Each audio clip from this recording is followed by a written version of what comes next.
Edgar Cayce 1877 sampai 1945 adalah seorang peramal terkenal dari Amerika. Ketika ia menyelidiki penyebab penyakit pasiennya, ia pernah menggunakan kemampuan supranaturalnya untuk meneliti kehidupan masa lalu pasien. Ada seorang pasien wanita berusia 45 tahun, ia lumpuh di usia 36 tahun karena polio dan harus menggunakan kursi roda. Ia meminta pertolongan dari Cayce setelah berbagai perawatan yang dijalani gagal. Cayce menemukan bahwa penderitaannya di kehidupan sekarang adalah akibat langsung dari dosa-dosa yang dilakukan pada masa Roma kuno. Selama masa 37 sampai 68 Masehi, Kaisar Romawi Nero secara brutal menganiaya orang-orang Nasrani. Pasien tersebut adalah seorang anggota kerajaan. Ketika dia melihat orang-orang Nasrani disiksa sampai mati di Koloseum, ia menertawakan penderitaan mereka. Kelumpuhannya adalah harga yang harus ia bayar dalam kehidupan nyata saat ini.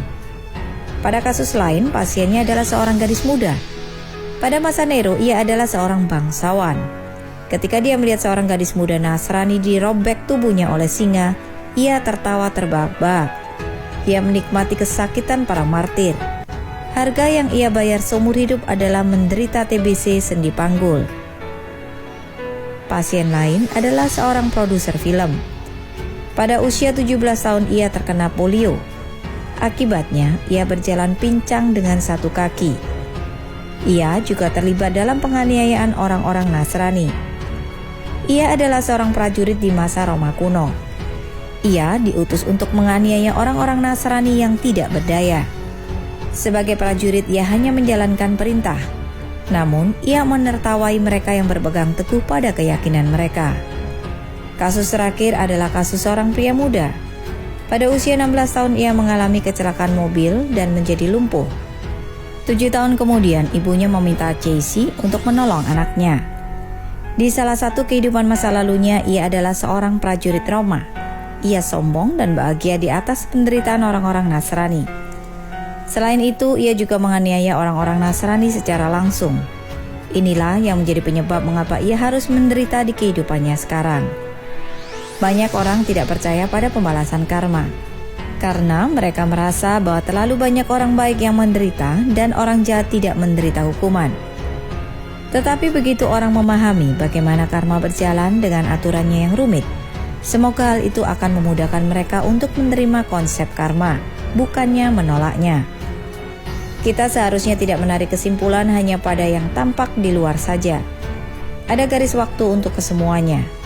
Atau seseorang mungkin menjadi orang baik dalam kehidupan sekarang, tetapi tidak baik pada kehidupan sebelumnya. Jadi, ia harus membayar dulu untuk segala perbuatan di kehidupan sebelumnya. Oleh karena itu, di permukaan mungkin tampak bahwa orang baik mengalami kemalangan. Demikian juga ada banyak pelaku kejahatan yang bahkan dapat membuat kekayaan besar dan menikmati prestis. Hal itu karena belum waktunya pembalasan karma menimpa mereka. Seseorang yang telah melakukan hal-hal jahat dalam kehidupan ini mungkin telah melakukan beberapa perbuatan baik di masa lalu. Jadi dalam kehidupan ini ia menuai hasil atas perbuatan baik di masa lalu. Oleh karena itu di permukaan tampak bahwa pelaku kejahatan makmur. Beberapa dari mereka masih tidak dihukum dan beberapa yang lain bahkan mendapat promosi. Hal ini kemungkinan terjadi karena sejumlah alasan. Namun bagaimanapun, waktu untuk hukuman mereka belum tiba. Sebenarnya ada banyak kasus di mana tak lama setelah individu yang bersalah dipromosikan, dia ditangkap, didiagnosis menderita penyakit fatal, atau tewas dalam kecelakaan mobil dan lain-lain. Sebuah pepatah lama berbunyi, tidak ada yang luput dari pandangan surga.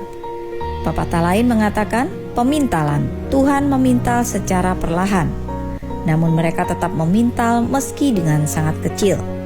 Ini adalah kenyataan sebenarnya. Menurut ajaran Buddha, manusia tidak dapat menipu surga, karena ia mengetahui setiap pemikiran kita.